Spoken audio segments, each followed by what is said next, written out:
Hoje trouxe-o precisamente para isto. Lembras-te que já falámos dele quando vimos a possibilidade de mover dois corpos e o respectivo resultado? Hoje gostava de te mostrar melhor as suas funções e quais os problemas que nos ajudam a ultrapassar. Uhum. Repara, a característica desta máquina, que afinal é muito elementar, mas tem uma câmara escura, Uhum. em que nas duas extremidades se colocam dois planos, um com a lente e outro, por sua vez, onde se vai formar a nossa Sim. imagem, ao qual poderemos acrescentar ou um back, ou filme de rolo, ou um sensor digital. A particularidade deste tipo de máquinas é precisamente elas permitirem mover estes dois planos de uma forma Hum. completamente livre, permitindo-nos descentrar a placa anterior e a posterior, ou então mesmo oscilar e, consequentemente, incliná-las sobre o próprio eixo, quer para a frente, quer para trás. Por exemplo, o problema que referimos primeiro, o das linhas verticais convergentes, é facilmente resolvido utilizando um material deste tipo, pois podemos descentrar a placa anterior que contém a lente.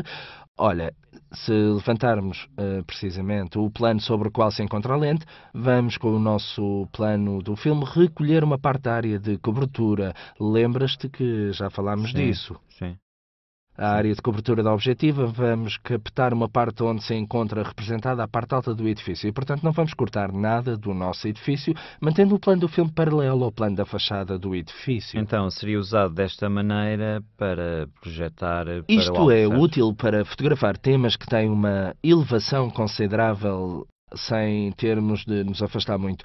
Considera que isto só é possível porque as lentes utilizadas no banco óptico têm uma área de cobertura consideravelmente superior ao formato de filme ou de sensor que estamos a usar. Uhum. Repara que as lentes para o material de 35 milímetros ou para o médio formato têm corpos rígidos. Isto é, não é possível separar a zona onde se encontra o filme e a zona onde se encontra a lente, pelo que as lentes têm uma área de cobertura limitada e cobrem apenas perfeitamente a diagonal do formato, não permitindo esta possibilidade de movimento, pois iríamos cair fora da área de cobertura e ter uma parte da imagem não representada. Neste caso é precisamente o facto deste tipo de lente ter uma área de cobertura considerável que nos vai permitir deslocar o nosso plano de filme e captar aquelas partes da imagem que nos interessam, mantendo de qualquer modo os dois planos paralelos entre si. A objetiva. É possível compará-la à objetiva que estamos a utilizar na reflex, tipo uma 35 milímetros, 50 milímetros? Sim, sim, sob o ponto de vista óptico há muitos esquemas semelhantes. Considera que na reflex de que falámos, lembras-te, era o facto do movimento do espelho por vezes impedir a possibilidade de se inserirem lentes no interior. Neste caso, as grandes angulares são nitidamente mais corretas, uma vez que se podem utilizar esquemas simétricos e mesmo inserir lentes no interior do corpo da máquina. Mas, do ponto de vista óptico, o funcionamento é o mesmo. A grande possibilidade é precisamente a de se poder mover os dois corpos, o corpo anterior e o corpo posterior da máquina. Hum, sim, mas o assunto da própria objetiva.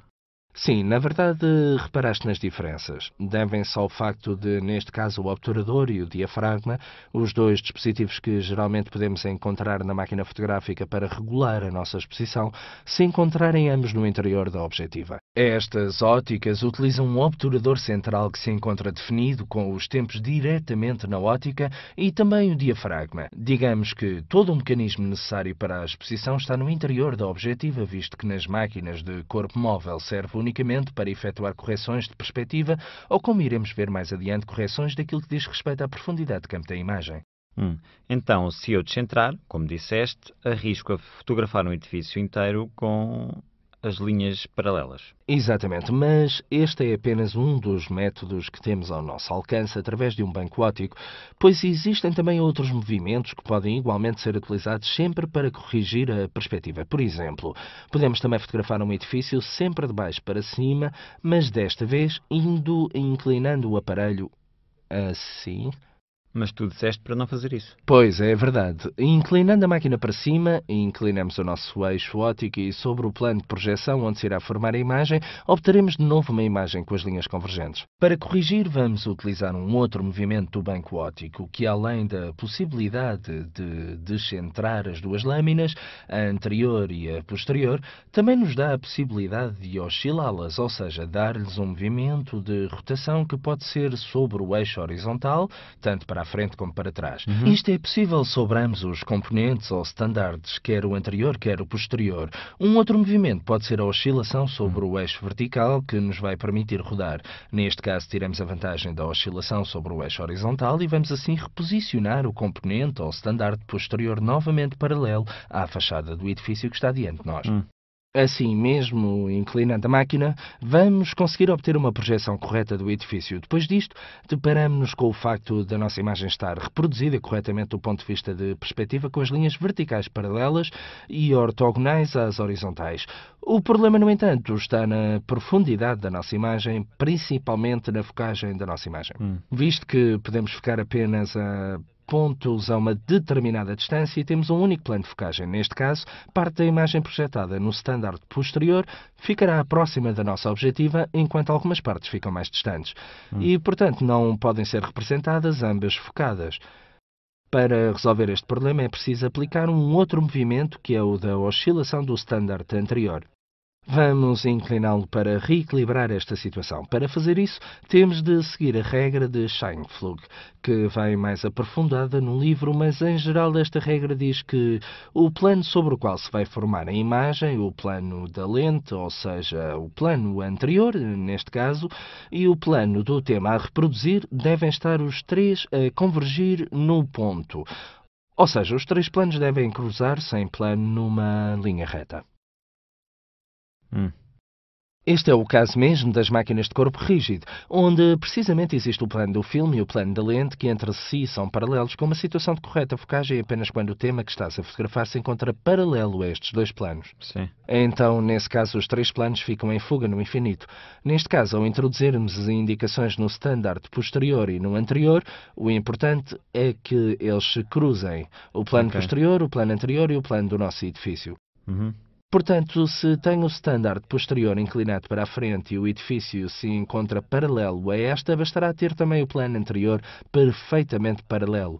Mas se a oscilação que eu introduzo no standard posterior for maior, neste caso o plano anterior deverá estar, digamos, sobre o bissetor do ângulo entre o standard posterior e o edifício que estou a fotografar. E, portanto, deverá também ele ter uma oscilação para a frente mais ligeira, mas que permita focar totalmente todo o nosso edifício, independentemente do diafragma utilizado. Realmente, uma das perguntas que te queria fazer é a seguinte: como é que se sabe se o ângulo é o adequado, se está perfeito? Normalmente utiliza-se uma pequena lente para avaliar a qualidade da imagem, mas sobretudo a sua nitidez no plano onde esta se vai reproduzir. Bom. Com um pano preto, uma vez que a luminosidade não nos deixa visualizar a imagem de trás, e com uma pequena lente que aumenta até 10 vezes, podemos analisar a nitidez em todos os pontos do enquadramento e eventualmente introduzir uma oscilação. Isto aqui é que é o visor, como o de uma máquina fotográfica digital? Na realidade é o que usamos para compor uma imagem como com um visor, mas na Reflex Digital vês a imagem direita e, quer dizer, orientada corretamente para a direita e esquerda. E aquilo que vês não é a imagem no plano do filme, mas é uma imagem transmitida pelo espelho, pelo pentaprisma que tens no teu visor. Neste caso aqui temos um vidro que se encontra colocado precisamente sobre o plano em que se vai formar a imagem. E, portanto, vemos a imagem ao contrário, girada da direita para a esquerda, e ainda há a luminosidade que depois vai contribuir para os valores da focagem e da profundidade de campo com que fica a imagem final.